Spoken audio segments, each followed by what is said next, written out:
你好，各位朋友，今天来推荐师父佛牌龙ปู่马哈西拉或是龙ปู่济公。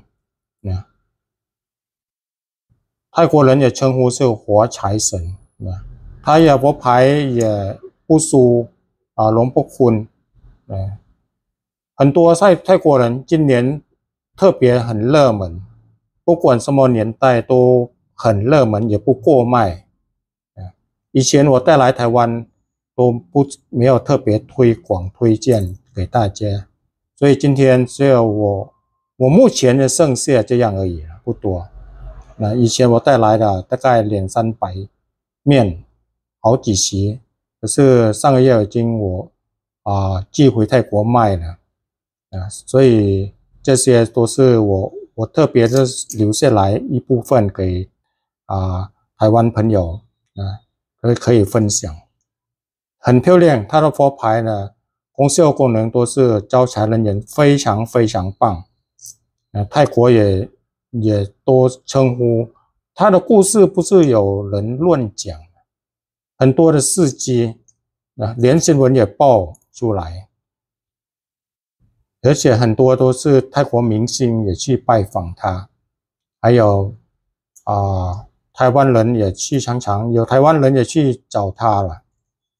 香港、马来西亚、新加坡，现在连东南亚都去找这位师父龙ปู่马西拉。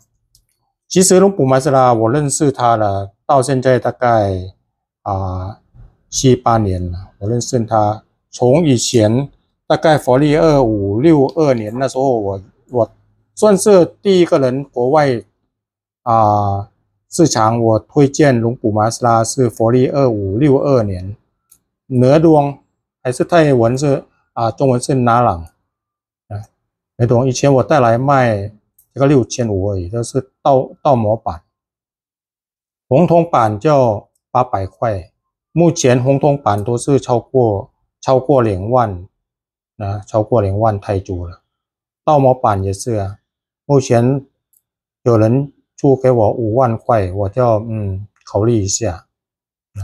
以前我带来台湾呢6500而已，现在不要讲了，这个是最后一尊收藏，算是当纪念是带来台湾，然后很少人认识它所以现在查网络啦，龙ปู่济公或是龙ปู่马西拉，网络都。中文也出现了，还有英文也有翻译，所以我带来目前呢剩下，目前我剩下也不多了。我有从佛历2564年63年也有看了，我会拍全部给大家参考。如果有兴趣的话，价位很合理，评价没有跟泰国很夸张的价位。给大家参考的，谢谢。如果有对龙ปู่马西拉的金属佛牌或是粉牌照手佛，我手上也有，甚至给最后呢金属佛牌，最后是如果卖没有了，是我手上真的没有了，而且价位比泰国我可以说是比泰国便宜可以给大家参考，谢谢参考。